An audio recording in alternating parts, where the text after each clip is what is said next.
Hello everyone, welcome to Tina classes. हम आपके लिए लेकर आए हैं जीएस के 20 इंपॉर्टेंट क्वेश्चंस जो आपके यूपी पीसीएस एग्जाम्स के लिए प्री के लिए बहुत ही इंपॉर्टेंट है। और आप सबको पता ही होगा कि 12 जून को आपके यूपी पीसीएस प्री का एग्ज़ाम है। तो अभी से आप हमारे साथ जुड़ के अपने जीएस के ढेर सारे क्वेश्चंस को प्रैक्टिस कर सकते हैं और डे बाय डे अपनी प्रिपरेशन को बेटर कर सकते हैं और अपने एग्ज़ाम में और भी अच्छा स्कोर करेंगे आप। तो चलिए स्टार्ट करते हैं अपने पहले क्वेश्चन से। और साथ ही साथ आप ये भी इसको और सभी एग्जाम्स के लिए भी जिनमें जीएस के क्वेश्चंस आते हैं उसके लिए इसे रेफर कर सकते हैं। तो चलिए स्टार्ट करते हैं अपने पहले क्वेश्चन से।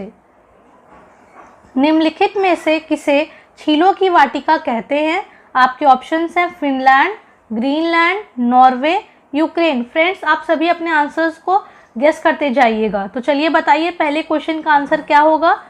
तो इसका करेक्ट आंसर होगा ऑप्शन नंबर ए, फिनलैंड। तो झीलों की वाटिका किसे कहते हैं? फिनलैंड को झीलों की वाटिका कहते हैं।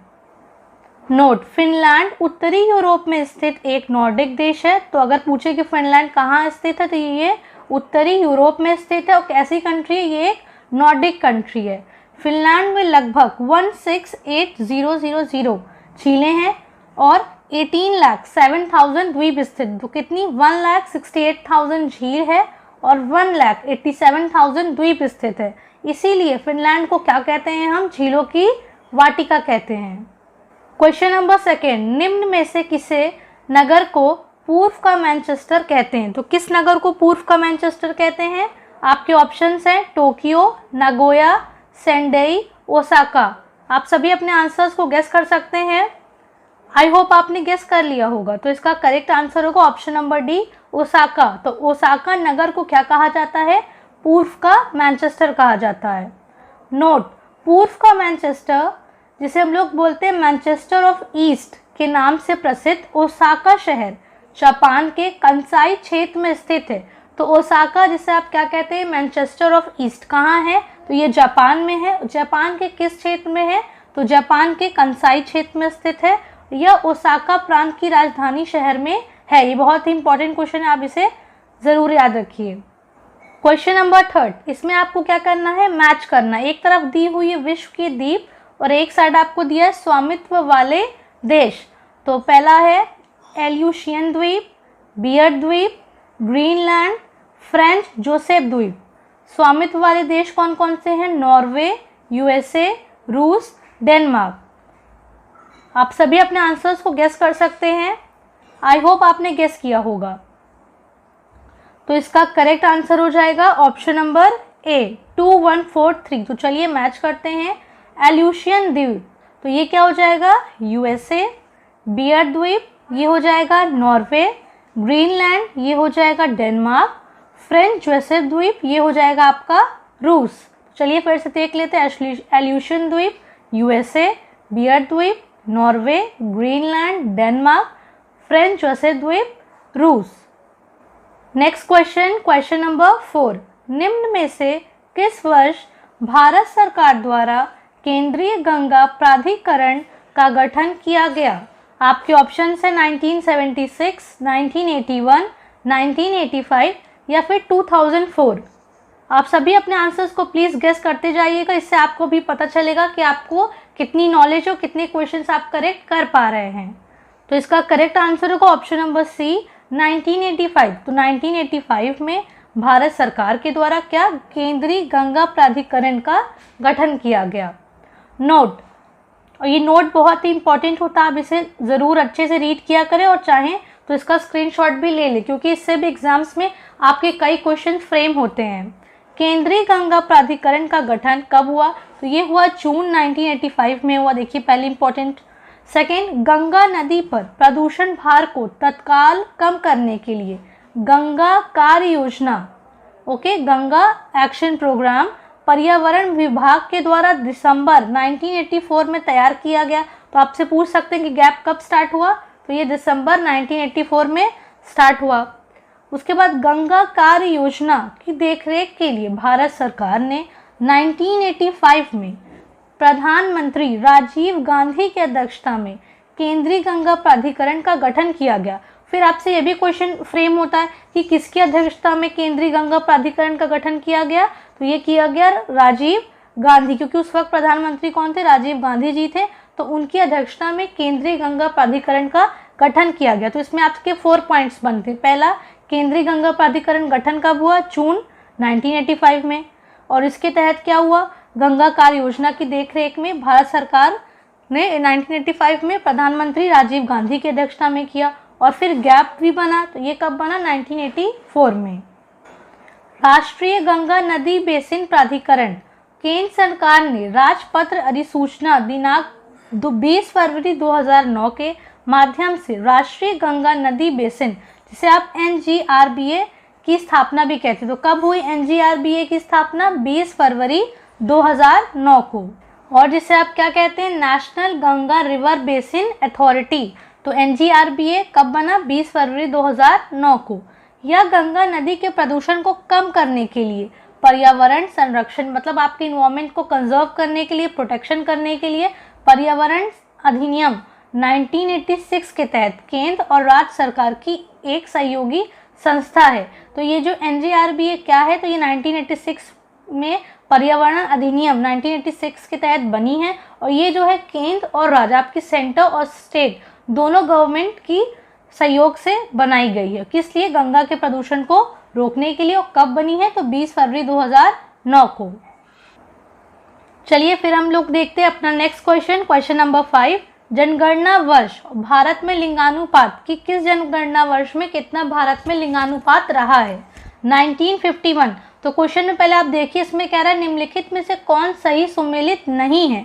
आप एग्जाम्स में जब भी अपने आंसर्स को अटेम्प्ट करें तो ये देखिए कि इसमें से आपको पूछ क्या रहा है, कौन से सुमेलित है या फिर नहीं है। तो इसमें आपसे क्या पूछ रहा है, कौन सा सुमेलित नहीं है। 1951 946 लिंगानुपात, 1991 938, 2001 933, 2011 940। तो इसमें से आप अपने आंसर्स को गेस कर सकते हैं। आई होप आपने गेस किया होगा। तो 1991 में 938 नहीं था, ये था 927 आपका लिंगानुपात था। बाकी 1951 में 946 करेक्ट है, 2001 में 933 और 2011 में 940।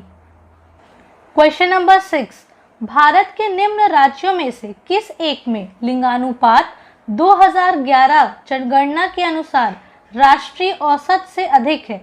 तो क्वेश्चन में आपसे पूछ रहा है कि किस स्टेट में एक में लिंगानुपात 2011 जनगणना के अनुसार जो आपका राष्ट्रीय औसत है उससे भी अधिक, मीन्स जो एवरेज उससे भी ज़्यादा है। तो आपके ऑप्शन है महाराष्ट्र, झारखंड, गुजरात, इनमें से कोई नहीं। आप सभी अपने आंसर्स को गेस कर सकते हैं। आई होप आपने गेस किया होगा। तो इसका करेक्ट आंसर होगा ऑप्शन नंबर बी, झारखंड। 2011 की अंतिम जनगणना के अनुसार भारत का लिंगानुपात कितना था, पहले तो आप इसे लर्न करिए, बहुत ही इम्पोर्टेंट है कि 2011 की जो अंतिम जनगणना थी उसके अनुसार भारत का कितना लिंगानुपात था, 943। और अगर प्रश्न के विकल्प देखे जाए तो झारखंड का लिंगानुपात कितना था, 949, गुजरात में कितना था, 919, महाराष्ट्र में कितना था, 929 और मध्य प्रदेश में 931।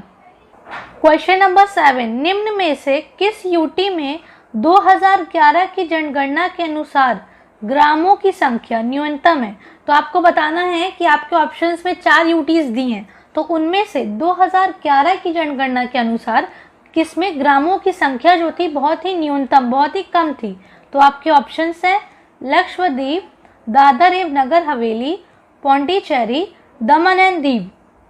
आई होप आपने आंसर गेस किया होगा। तो इसका करेक्ट आंसर है दमन एंड दीव। तो दमन एंड दीव एक ऐसी यूटी है जो कि 2011 की जनगणना के अनुसार इसमें ग्रामों की संख्या क्या है, एकदम न्यूनतम थी। 2011 की जनगणना के अनुसार दमन एवं दीव में ग्रामों की संख्या कितनी थी, मात्र 25 थी। ये बहुत इंपॉर्टेंट है, आप इसे लर्न करिए कि 2011 की जनगणना के अनुसार दमन एंड दीव में ग्रामों की संख्या कितनी थी, मात्र 25 थी। लक्षद्वीप में देखें तो ये आपकी 27 थी। दादर एवं नगर हवेली में देखा जाए तो ये 70 थी। पौंडीचेरी में 95 गांव ही थे। यूपी में न्यूनतम ग्रामों की संख्या, अगर आपको पूछा जाए कि यूटी में न्यूनतम ग्रामों की संख्या कितनी थी, तो उसमें हम क्या होगा, चंडीगढ़ में क्या था, सिर्फ और सिर्फ 12 गाँव थे। कितने गाँव थे चंडीगढ़ में, 12 गाँव थे। और अगर प्रश्न बने कि यूटी में सर्वाधिक ग्रामों की संख्या किसमें थी, तो वो आपकी थी पौंडीचेरी में, जिसमें 95 थे। और न्यूनतम ग्रामों की संख्या किसमें थी? चंडीगढ़ में। दोनों ही बहुत इंपॉर्टेंट है आपके एग्जाम्स के लिए कि ऐसी कौन सी यूटी जिसमें ग्रामों की संख्या बहुत ज़्यादा, सर्वाधिक, तो आप क्या लगाएंगे? पौंडीचेरी। कितनी थी? 95। अगर आपसे पूछा जाए न्यूनतम ग्रामों की संख्या, सबसे मिनिमम, तो आप क्या लगाएंगे? चंडीगढ़। कितनी थी? 12। क्वेश्चन नंबर 8, निम्नलिखित में से कौन सा युग्म सुमेलित नहीं है? हमेशा पहले क्वेश्चन में फोकस करिए कि नहीं है या है, कौन सा सुमेलित नहीं है। तो विंध्याचल, मिर्ज़ापुर, श्रृंगवेरपुर, फैज़ाबाद, देव शरीफ, बाराबंकी, हस्तिनापुर, मेरठ। आप सभी अपने आंसर्स को गेस करिए। आई होप आपने गेस किया होगा। तो इसका correct answer option number B, जो आपका श्रृंगवेरपुर है वो फैज़ाबाद में ना होकर कहाँ है? इलाहाबाद में है। आप प्रयागराज जिले में स्थित है। क्वेश्चन नंबर 9, निम्न में से उत्तर प्रदेश के किस जनपद में आर्यभट्ट नक्षत्रशाला स्थित है? क्या पूछ रहा है कि यूपी के किस जनपद में आर्यभट्ट नक्षत्रशाला स्थित है? आपके ऑप्शंस हैं प्रयागराज, सहारनपुर, आजमगढ़, रामपुर। आप सभी अपने आंसर्स को गेस कर सकते हैं। तो इसका करेक्ट आंसर होगा रामपुर। रामपुर जनपद में आर्यभट्ट नक्षत्रशाला स्थित है, जो कि कहाँ है? यूपी में। नोट, आर्यभट्ट नक्षत्रशाला रामपुर में स्थित है। यह परियोजना डिजिटल लेजर तकनीक पर आधारित है। क्वेश्चन नंबर 10, निम्न में से कौन सा एक मतदाता आयु घटाने से संबंधित संविधान संशोधन है? आपके ऑप्शंस हैं 44, 42, 61, 24। तो आपका करेक्ट आंसर होगा ऑप्शन नंबर सी, 61। तो 61 संविधान संशोधन किससे संबंधित है? मतदाता आयु को घटाने से संबंधित है। नोट, 61 वे संविधान संशोधन अधिनियम 1988 द्वारा मत अधिकार की आयु को 21 वर्ष से घटाकर कितने वर्ष कर दी गई? तो ये 18 वर्ष कर दिया गया, जो कि 28 मार्च 1989 से क्या हो गया? प्रभावी हो गया। फिर आपको इस क्वेश्चन में क्या करना है? सुमेलित करना है। हाथरस, बलरामपुर, शामली, सहारनपुर। खाद्य संस्करण, दाल, लौह कला, हींग, लकड़ी पर नक्काशी। तो आप सभी अपने आंसर्स को गेस कर सकते हैं। आई होप आपने गेस किया होगा। तो इसका correct answer option number A, 3, 1, 2, 4। तो चलिए मैच करते हैं। हाथरस, तो ये क्या हो जाएगा आपका? हींग। बलरामपुर, खाद्य संस्करण, दाल। शामली, ये आपका हो जाएगा लौह कला। सहारनपुर, ये आपका होगा लकड़ी पर नक्काशी। क्वेश्चन नंबर 12, राष्ट्रीय ऊर्जा संरक्षण दिवस कब मनाया जाता है? आपके ऑप्शन है 21 जून, 21 अगस्त, 16 दिसंबर, 14 दिसंबर। आप सभी अपने आंसर्स को गेस कर सकते हैं। आई होप आपने गेस किया होगा। तो इसका करेक्ट आंसर होगा ऑप्शन नंबर डी, 14 दिसंबर। तो राष्ट्रीय ऊर्जा संरक्षण दिवस कब मनाया जाता है? 14 दिसंबर को। नोट, वर्ष 2021 में ऊर्जा दक्षता ब्यूरो द्वारा सृजित नया अवार्ड है। तो ये क्या है आपका? राष्ट्रीय ऊर्जा दक्षता नवाचार पुरस्कार, जिसे शॉर्ट फॉर्म में आप क्या बोलते हैं? NEEIA, मतलब national energy efficiency innovation awards. Question number 13, निम्न में से किसे सिल्क शहर यानी सिल्क सिटी ऑफ इंडिया के नाम से जाना जाता है? आपके ऑप्शंस हैं लादपुरा खास, मध्य प्रदेश तिरुपति, आंध्र प्रदेश अंबिकापुर, छत्तीसगढ़ पोचमपल्ली, तेलंगाना। आप सभी अपने आंसर्स को गेस कर सकते हैं। आई होप आपने गेस कर लिया होगा। तो इसका correct answer option number D, Pochampally, Telangana. तो सिल्क सिटी किस शहर में है? पोचमपल्ली तेलंगाना में है। पोचमपल्ली नालगोंडा तेलंगाना में स्थित है। यह भारत की सर्वश्रेष्ठ पर्यटन गांव में शामिल किया गया है। इसे भूदान पोचमपल्ली भी कहते हैं। तो सिल्क सिटी को और किस नाम से जानते हैं? भूदान पोचमपल्ली। क्वेश्चन नंबर 14, भारत में यूनेस्को द्वारा मान्यता प्राप्त कितनी अमूर्त यानी इंटेंजिबल सांस्कृतिक विरासत है, हेरिटेज साइट्स हैं? तो वो हो जाएगी आपकी ऑप्शन है 20, 18, 14, 17। आप सभी अपने आंसर्स को गेस कर सकते हैं। तो इसका करेक्ट आंसर हो जाएगा ऑप्शन नंबर सी 14। यूनेस्को द्वारा भारत की दुर्गा पूजा को मानवता की अमूर्त सांस्कृतिक विरासत की प्रतिनिधि सूची में शामिल किया गया है। क्वेश्चन नंबर 15, निम्न का संबंध किससे है? यास, गुलाब, जवाद। आपके ऑप्शंस हैं, क्या ये पर्वत है, स्थानीय पवने हैं, ज्वालामुखी है या फिर चक्रवात है? आप सभी अपने आंसर्स को गेस कर सकते हैं।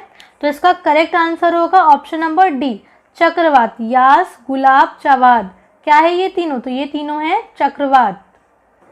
नोट, पूर्व हिंद महासागर में आने वाले प्रमुख चक्रवात हैं यास जो कि मई के महीने में आता है, गुलाब सितंबर में आता है, जवाद दिसंबर में आता है। 2021 में सभी आए हुए चक्रवात हैं ये सभी।